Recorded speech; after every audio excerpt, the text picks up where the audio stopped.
Welcome back, folks, to WBT Television. My name is Farouk Khan, and you're watching Channel 15.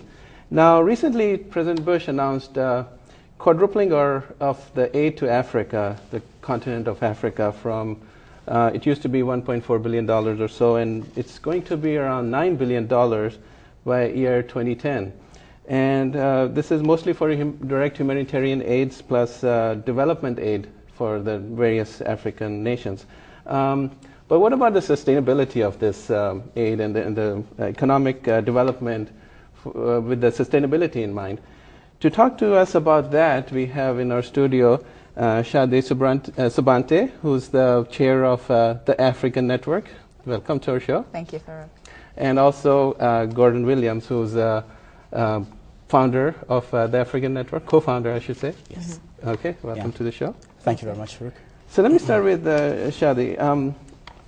You know, this recent development in the aid for Africa, you know, is there just an aid for, you know, malaria and different type of diseases or agriculture problems, or is there going to be an economic development attached to this package?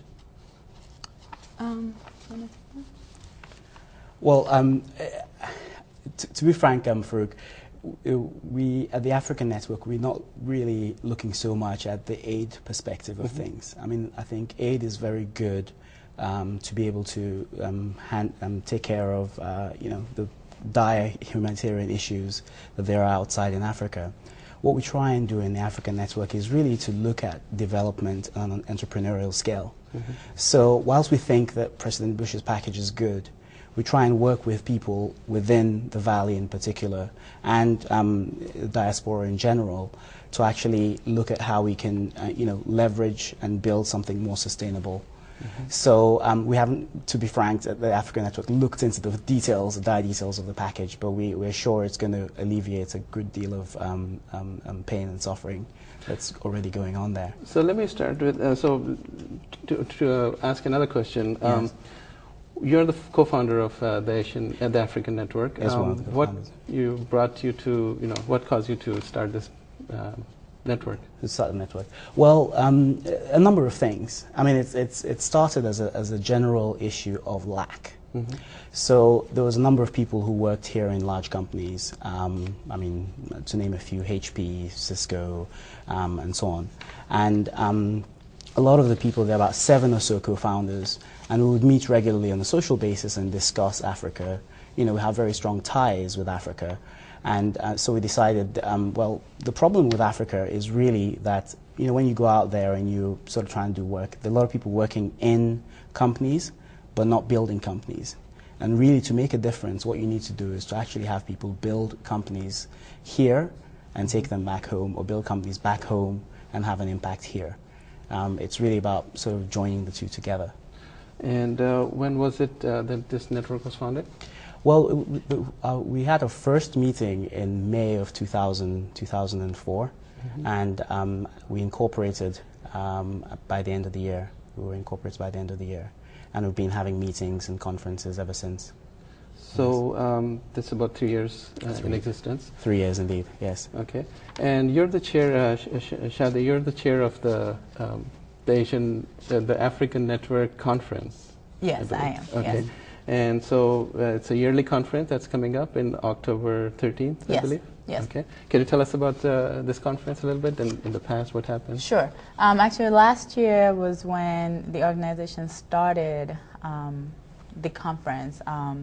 Last year, the theme was to foster entrepreneurship. I think we basically just wanted to get people to come in and like Gordon had said, when it comes to Africa, it's not just about, you know, the donations and the money we get to solve a lot of the different issues that we have there, but it's about building people up to actually form a business, to build that structure. It's not just about giving people money, but it's about providing a way for them to keep on living. And so last year we had the first conference. Actually, I was in a chair last year. Gordon and another one of the co-founders was a chair. They were co-chairs last year. Pascal Iwo. Pascal Iwo. He's also one of the co-founders. They were co-chairs of the conference last year. But this year, I am the conference, and our theme for this year's conference is Roadmap to Entrepreneurship. We want to provide people who want to become entrepreneurs or who already are entrepreneurs, but they are at a different stage in the process. We want to provide them with the tools that they need to actually build a successful venture. So starting out from, for example, if you're already working, like I work at Cisco, if I want to become an entrepreneur, what is the process of me actually leaving Cisco completely to become an entrepreneur? What are the challenges that you face?